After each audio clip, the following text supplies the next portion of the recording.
Hello, good afternoon, everyone. So today it is the third time we are here gathered in the department, and we're going to talk about blockchain and beyond, which is the title of today's talk. Satyajit is here, who has graduated from University of Cambridge in 2018, and now he's working in a startup which is related to cryptocurrency. So today he's going to talk about blockchain and beyond, the introductory talk, some initial concepts, and his ideas, and more. So now I will give the mic to Satyajit.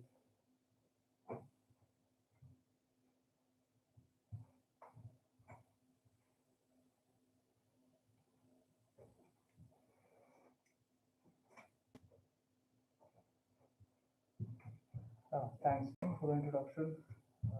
So yeah, I guess we can start, right? Yeah. So before I start talking about blockchain and Bitcoin and the concepts behind them in general, I would like to start with something which we all can relate to, which is the way banking system works and the way our current currency works. So two things. Um, so we have our currency.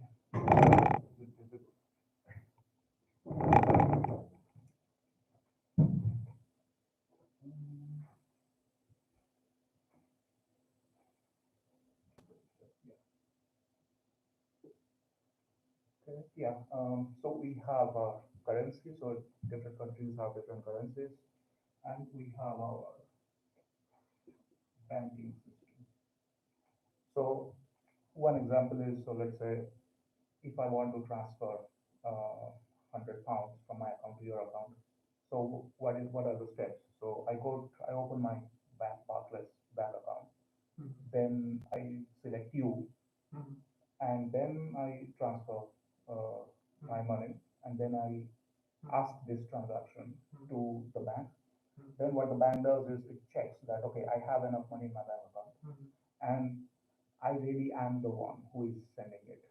So there is some authentication in place.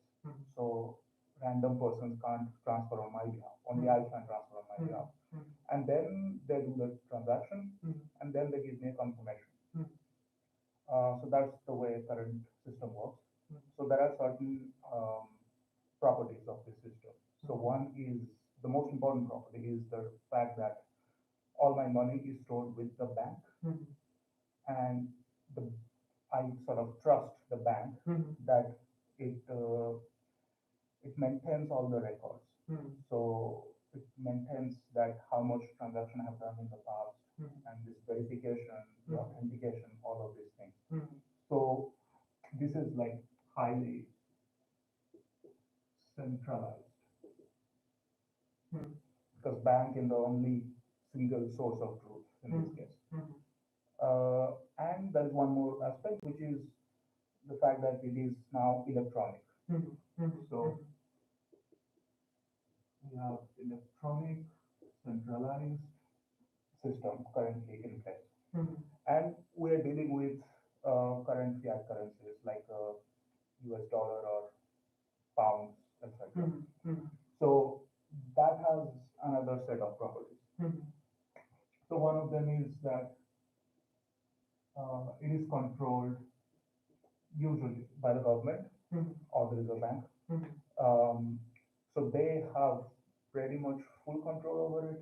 So it's not like the people get to dictate terms about how the currency is going to evolve.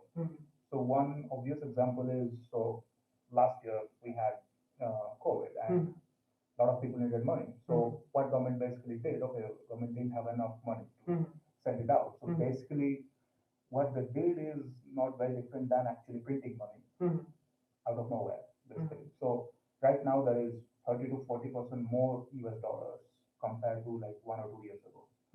So what that leads to is inflation because the supply of all of our assets has not increased, but the supply of the currency has increased. So that leads to inflation, and that is that decision is like centralized. The government takes the decision, the Mm. banks take the decision. We Mm. don't take the decision. Mm.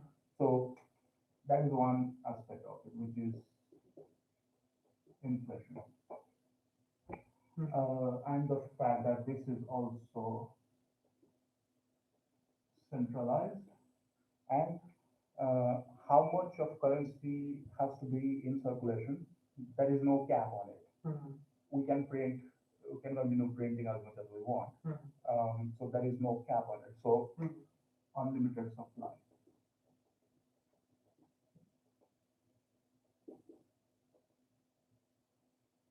Okay, so these are the current systems, current currency, and their corresponding properties. So uh, something similar happened in 2008 as well. So when there was another financial crisis around that time, Mm. and it became very clear that Mm. with this current system, it's Mm. not good for people in general. Mm. So this has been recognized in the past Mm. that what we really want is something not very centralized, Mm. Mm. uh, possibly, hopefully electronic, Mm. um, and yeah, not inflationary. So Mm. either constant supply or deflationary. Mm. So there is one alternative in place, alternative to cash, Mm. let's say, in the form of gold. So we have gold, uh, which is not necessarily centralized because a lot of people have gold, Mm. and people can't simply take out gold out of thin air. You still have to mine gold. Mm. So in a way, it is fairly limited. And how Um, about the real estate? Is it centralized? yeah, that is also one other good example. Mm. So, but real estate is, it also varies from place to place. Like,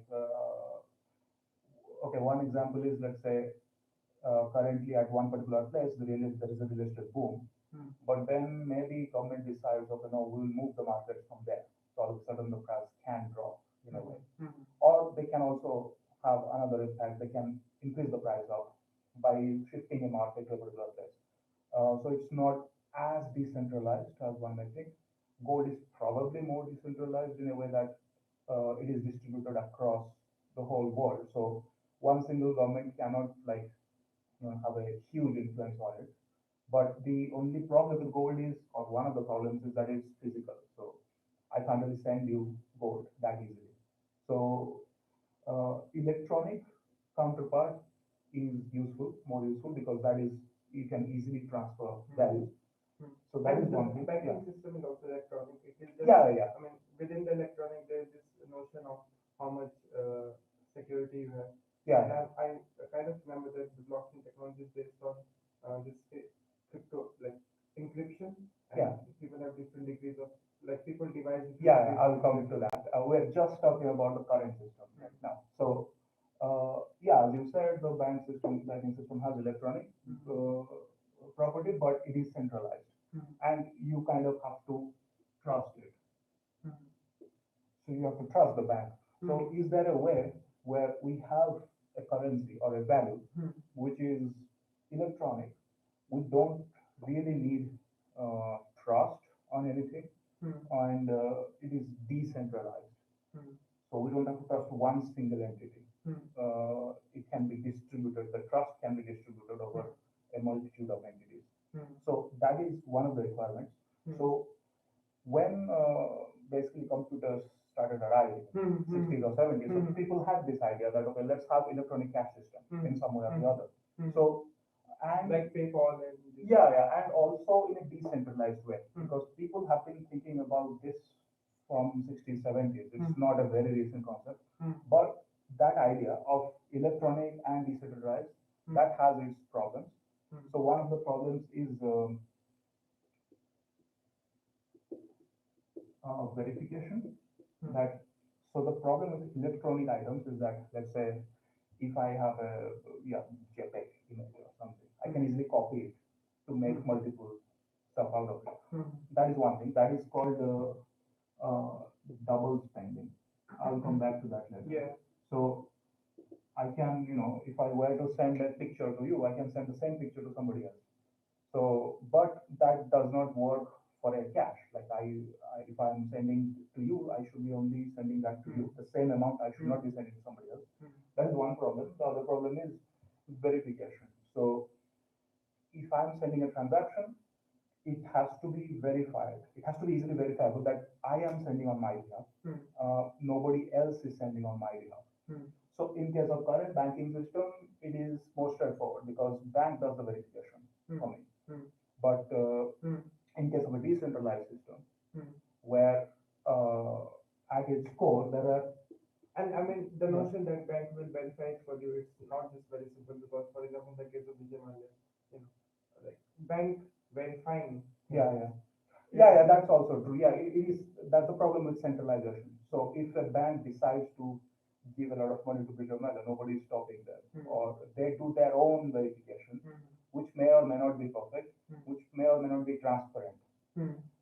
So that is another issue with one single centralized entity doing all this stuff. So these are two problems, two important problems. But I have a question. So Yeah. the notion of centralized system and decentralized system, Yeah. how historic does it go? How historic does it go in the sense like to DCs to Oh no, it's like 80s maybe, 70s or 80s. That's when they started actually thinking about having a decentralized system because before the computers were there, how exactly would you do electronic decentralized system? Would there be other ways to uh, have the decentralized system, uh, which is not electronic, which is not based on computers? Yeah, then it's physical, like in a way like gold is, right? So, but that is physical. That's the issue. I can't send gold to somebody sitting in India instantly. That's an issue, right? It is highly localized. Its application is fairly localized in a way. Even though I may preserve its value, and even though it's pretty much a universal language, okay, everybody recognizes gold, everybody acknowledges the acknowledges that gold is very like has certain value. It is still the transaction is a bottleneck, the quickness of transaction. Yeah, so that's why having value or currency in electronic form is useful because it can be fast. The transaction can be fast. But it has, yeah, yeah. Any other question? Yeah, so Yeah. I'm thinking something interesting. So let's say, no, I think it's not a good thing. But if, let's say, if you want to, if you have a lot of gold, Yeah. and you put each of the gold coins or gold pellets or gold bars in, let's say, bottles, Yeah. in bottles, let's say you have 100 coins, you put them in 100 bottles, and then Yeah. you send, put them in, like, you throw them in ocean. Yeah. Interesting idea. Yeah. And then ocean just take it away to anywhere possible. And now Yeah. you can increase the number of bottles from 100 to let's say million. So it means million bottles having million golden bars, and now they're distributed Yeah. in a random way in the ocean, and the Mhm. ocean is now transferring it to different parts of the world. The- And And here, Yeah. the interesting part is the transferring of the gold to different parts. It is not something which is decided by someone. The ocean waves are guiding the Yeah. And transferring. Would you consider it as a decentralized system of transferring money? but you're basically randomly. Yeah, It's basically gamble, right? It can yeah. it may not reach to the person I want it to reach. Like it's not like I'm sending through pigeons and stuff. So it most likely will be lost forever. It will just be. No, let's say It it will is be. floating, but Yeah, if it is floating, and then you would have distribution that 50% would reach in Africa, 20% in yeah, if it is predictable, then sure. But It it is even predictable. yeah, if it is predictable and but it will always be slow, right? It won't happen in a few seconds. Yeah, For so sure. yeah, so basically I'm going back to let's say 1500 where Yeah, yeah. if a genius who wants to have a decentralized way of sending money, but he doesn't have resources, he doesn't have idea of electronics. I'm thinking how people at that time could have done decentralized way of sending resources in a slightly predictable or in a Yeah. I mean, the thing with decentralization is it's not that we want decentralization for the sake of decentralization. It's more about taking control from one single entity and having that trust, which bank, Hmm. I still need to keep that trust, no Hmm. matter what sort of system I use, Hmm. decentralized or not. Interesting. If I was 100% trusting the bank, then this probably won't be an issue. Or if I was 100% trusting the government, then it's fine. But let's say if I replace bank Hmm. with some other entity, Which is ocean wave in this case. yeah, or Physical system. yeah, Hmm. some entity. And the ocean wave will decide it. Like there's no human central power or a conscious power who is Sure. deciding it. Then, but is it really predictable, like how uh, the value which I want to transfer, it will actually get transferred or To not? that person. Yeah, so Yeah. it's not predictable. I mean, Yeah. even if uh, two things can happen, either I can become corrupt Hmm. or the other entity which I'm replacing with that, that can become corrupt. Hmm. So they can take money from me, or I can, in case of electronic system, I can double spend it. So I can send the same amount to you and to somebody else. Hmm. In case of electronic system, in case of gold, sure, double spending, you can't do that. Yeah. Yeah. Um, Yeah. but it turns out that um, so okay, what does the bank do? It has all the records. Hmm. So let's say when I started my bank account, I deposited $10,000.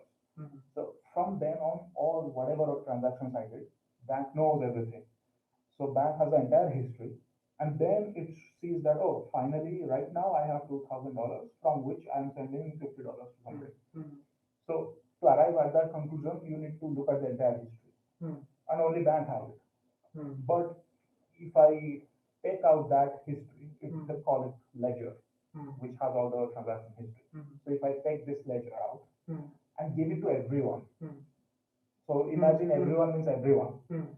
So everyone has my record Hmm. that okay, I started from $10,000. Hmm. Right now I have arrived at $2,000. Hmm. So from then on, what I decide to do, I will need to tell everyone what I'm doing. Hmm.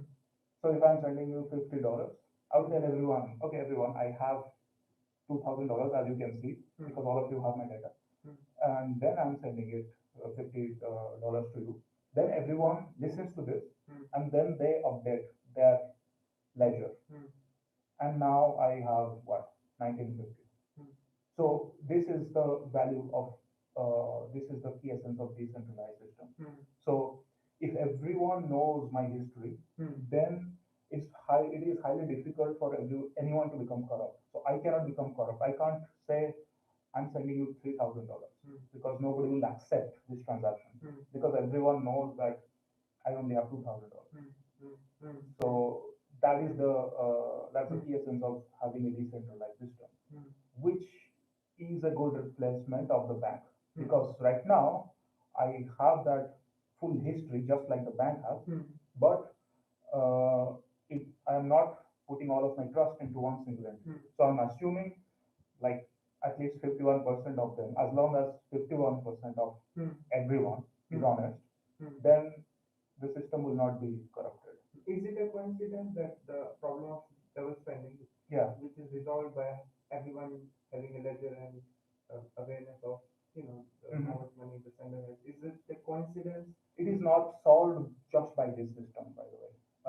So the thing is, so when I'm making the transaction, Hmm. it's not immediately finalized, right? So I start this transaction, Hmm. then I broadcast this Hmm. to everyone, Hmm. and by everyone I mean like computers here. Yeah, yeah, yeah. So Yeah, so that's some what, computers listen to this transaction, Hmm. some may listen after a few seconds Hmm. because they're located very far or whatever. Hmm. So and then immediately after that I decide to spend more money. So there are like many transactions happening in any second, and all these computers are receiving different transactions in different order maybe. Hmm. They won't necessarily receive the exact same order. Hmm. So, and as I said, everyone has this ledger Hmm. which gets updated. Hmm. So who actually gets to update this? That is a problem. Hmm. Hmm. It's not a that is no that is not a that Straightforward, yeah. there used to be no straightforward Hmm. solution to this before. Hmm. Because who actually gets right? Because one may say that, oh, I got transaction one first, then transaction two. The other person will say, no, I got transaction three first, then two, then one. Who actually gets to update it? So uh, that's where Satoshi Nakamoto in 2008 he came up with a good solution to this And the problem. solution is? The solution is basically okay. This overall problem is called consensus problem. So all these computers need to have consensus regarding what to write in what order. So this consensus mechanism is what Nakamoto came up with. So the key essence is that the computer who gets to write, so we have a measure of the skin in the game. So the skin in the game is in the case of Bitcoin is basically about computing power. Wait, sorry, but it is, I have heard this, but I forgot. So I call it Skin in the and game. what does it mean? Oh, like how much of how much actually you are involved in the game. So Okay. I'll give you the details of that. So Mhm. all these computers have computing power. So let's say, is it visible? Yeah.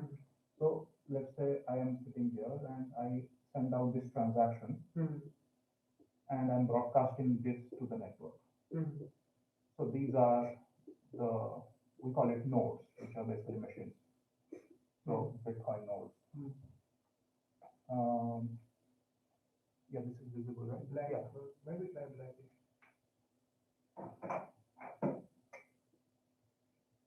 Okay. Yeah. So what happens is that any particular node one, node two, node three, they all receive various transactions. Uh, and then what they do is that they sort of compete to get to write the next bunch of transactions. So yeah, I'm not sure if it is the best way to arrive at blockchain as a concept, but we basically write the information of the transactions in the form of blocks. So in one block, we have the transaction information. So there might be many transactions. And what we have is information about the previous block. So one obvious question may arise is what is the first block? Because that's the starting point. So the first block was created by Satoshi Nakamoto when he first wrote the Bitcoin's program. From then on, what information did it have? So there was no transaction because nobody had any Bitcoin at that time. So he put some random messages here just to have a first block. And then there is a concept in computer science which is called hashing.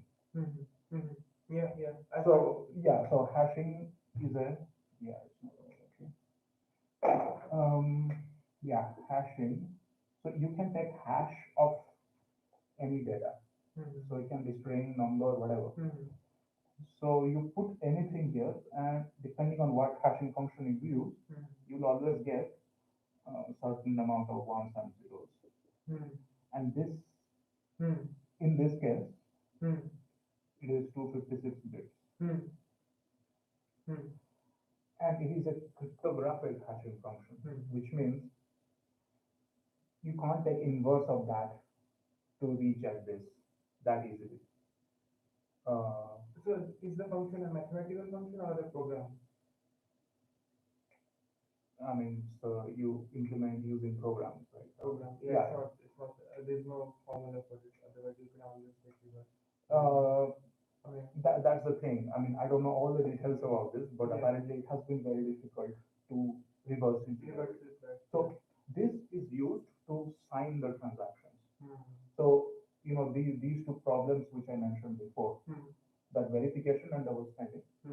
So I'm talking about verification.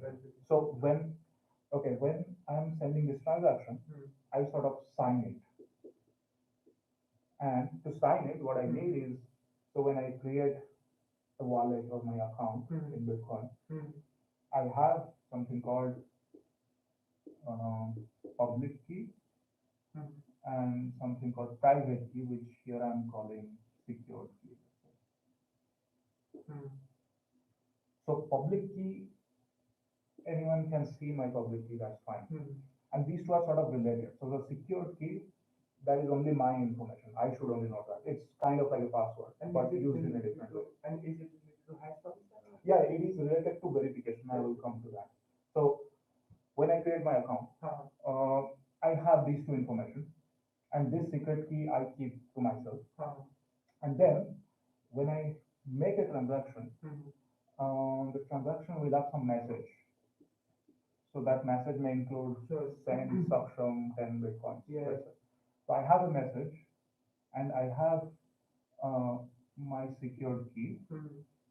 If I take a particular hash of that, Hmm. then that becomes my signature. Yeah. So the important bit here is Yeah. that Yeah.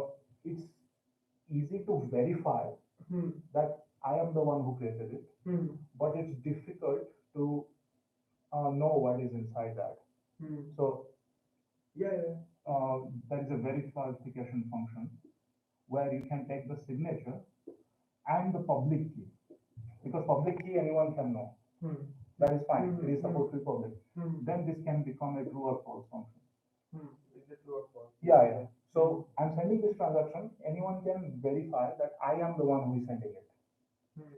So is the verification function and hash function Yeah. related to each other somehow, or Um, they are related through this public-private key pair. yeah, So but you can't go from hash function to verification function or vice versa. you can't. The important bit is you can't reverse engineer this. Yeah. So at best, when you are getting a signature, Uh, you can only check if a particular person uh, signed it or not. hmm. But you cannot reverse engineer to find his secret key Yeah. Yeah. because that will involve guessing a 256 bit Yeah. long byte, and that is very difficult guessing work. You will have to basically keep on. There are how many? 2 to the power 256, Which and is this is a ridiculously big number. it's That like more than 10 to the power 100, if I heard correctly. Yeah, it's more than, it's equal or more than number of atoms in the. Oh yeah, yeah, yeah, yeah. It's beyond astronomical. Mhm. So there is no way one can simply guess it. Mhm. So that's why this system is used Hmm. to verify, Hmm. And because this is fairly secure. and you also mentioned this notion of computational power. Yeah, yeah, that's what Where I'm does coming it to come? the next step. Hmm. So the verification part is now clear. I use this public-private key system Hmm. to send out my transaction so that they can be verified. The second thing is double spending problem, which is the fact that, oh yeah, so I'll come back, I'll come to that naturally. So Hmm. I have sent my transactions and these nodes have gotten it. Hmm.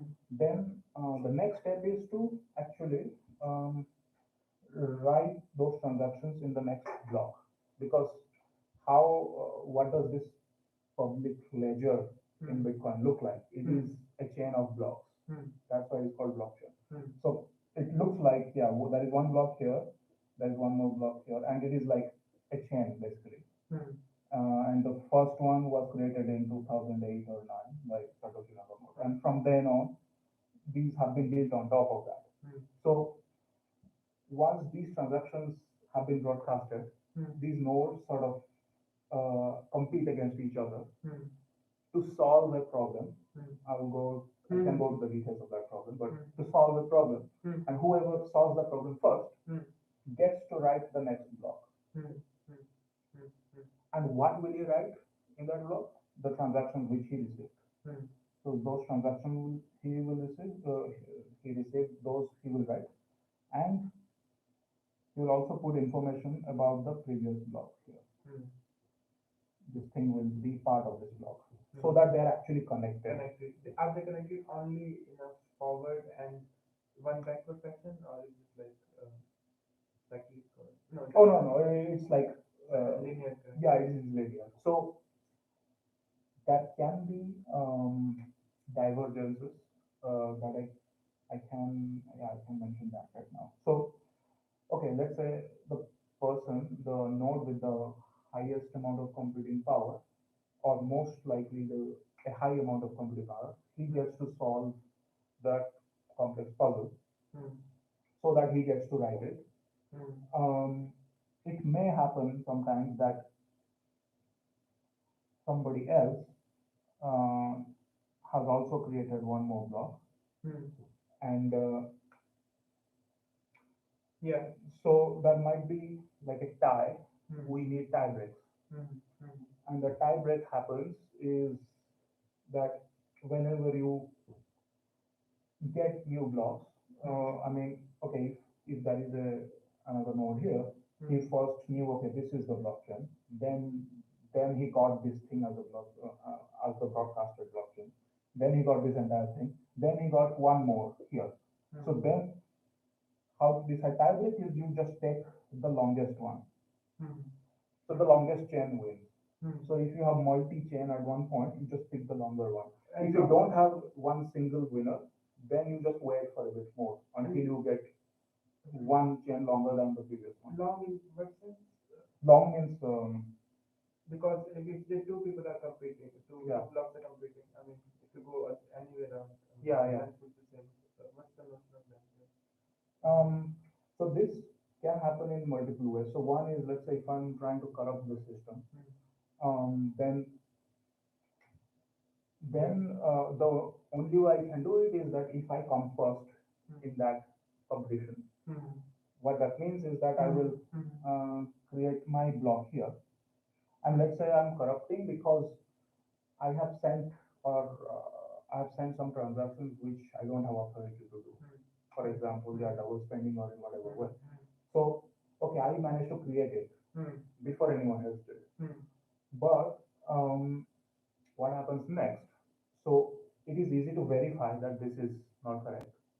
So most likely people will not accept it.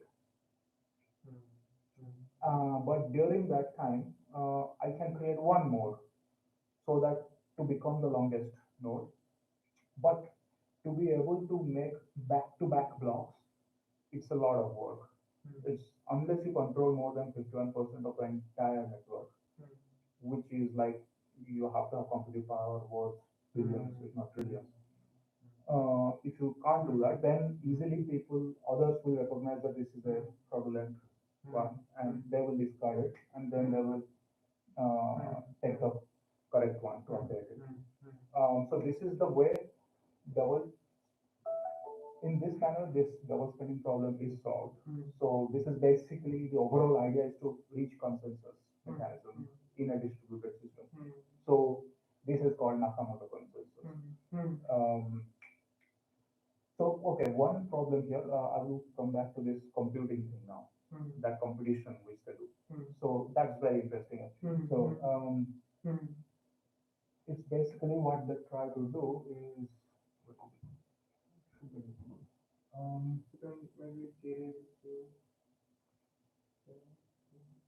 Maybe it is not sorry. it is but Yeah, I think it is visible here. Let's say so. Let's say um, so when you create a new block, the information which you have is the previous block hash and the new transactions. And when you combine all these info and you take the hash of that entire thing, you will reach at let's say okay, some hash like that. Let's say, and I will add a random number to it. It's called norms, but the name is not important. That number can, I'll start with 0, increase it to 1, then 2, then 3.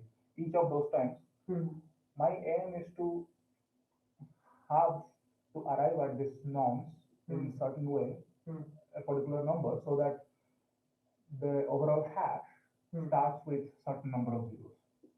So let's say 3 zeros followed by whatever. Hmm. and it's 256 bits. Hmm. Um, Hmm. Hmm. so I can't simply randomly guess this number. I'll have to like brute force it. I'll Hmm. do it, check for zero, take its hash. Hmm. Okay, it doesn't match. So take one, then do, and maybe after like few million iterations, Hmm. I will arrive at a nonce number Hmm. so that the hash of this entire thing Hmm. starts with three zeros. Hmm. So as you can see, this is basically brute force guesswork, which Hmm. needs computing power, Hmm. which is why, yeah, you need a lot of computing power if you want to have your own node in Hmm. Bitcoin network. Hmm. Hmm. Hmm. So that's where the computation comes, and you might have heard that it's not good for the environment because you Hmm. need a lot of computations, which Hmm. there are other alternatives to solve this problem. Hmm. This was the first one which was suggested by Satoshi, and that basically kickstarted everything. But there have been other ways to Hmm. arrive at consensus Hmm. uh, in a distributed system, Hmm. which solves this verification and overspending problem as well. Hmm. So those would be the next solutions, which we can talk on some other time. Hmm. But yeah, so this is the sort of the details of what computation happens. But Hmm. you may ask why these nodes are doing this, Hmm. why they are spending so much money and resources to do all these computations, because they get some reward. Okay. So they can get reward in two different ways. External or Oh, it's all coded. So the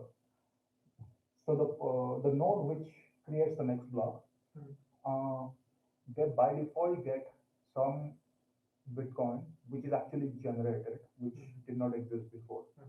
So as I said before, the inflation part of Bitcoin. Hmm. So theoretical maximum limit of Bitcoin is 21 million, Hmm.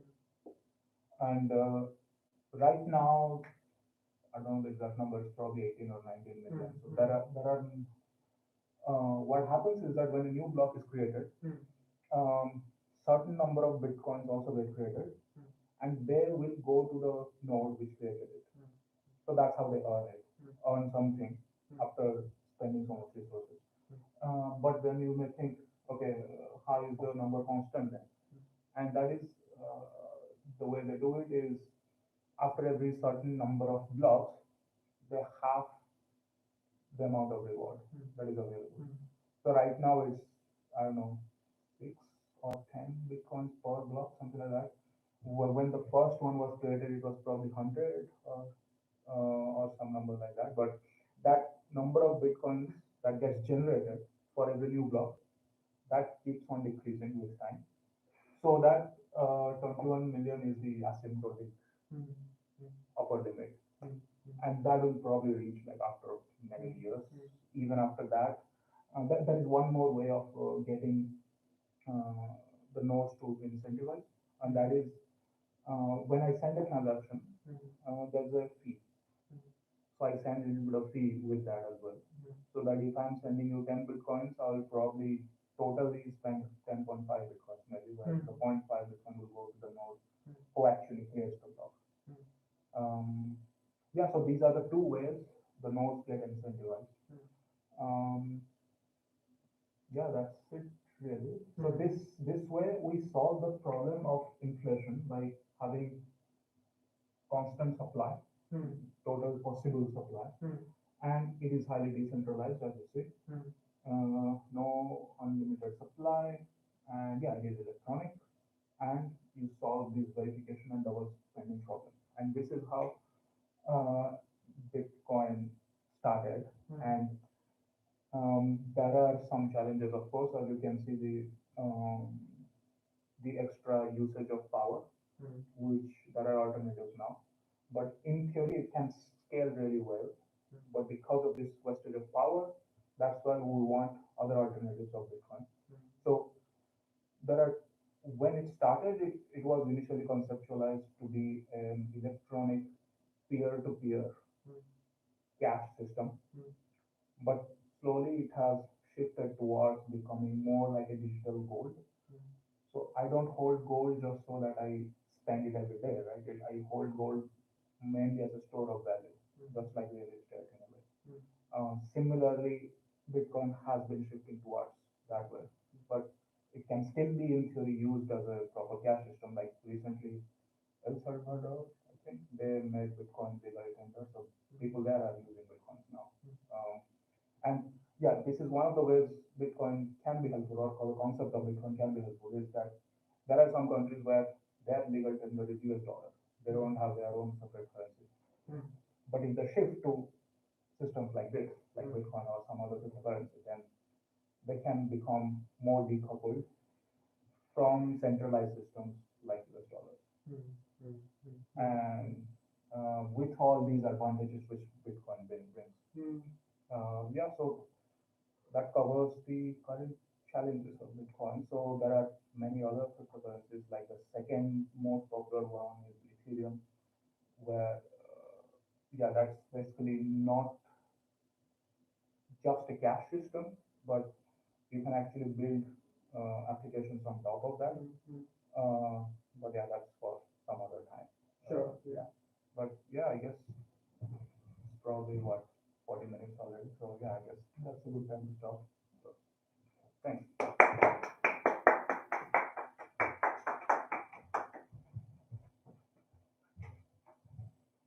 So now we come to the end of this talk by Satyajit on Bitcoin, blockchain in general. It was very inspiring topic because we talked about computation power, ledgers, the concept of blockchain, and what are the challenges that lies ahead in this topic.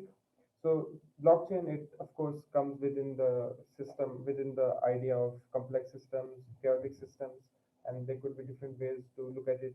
If a physicist like me is interested to look at it, so maybe we can talk about other interesting research topics related to Bitcoin in next few uh, uh, seminars of General Club. So bye for now, and thanks for tuning in. See you next time.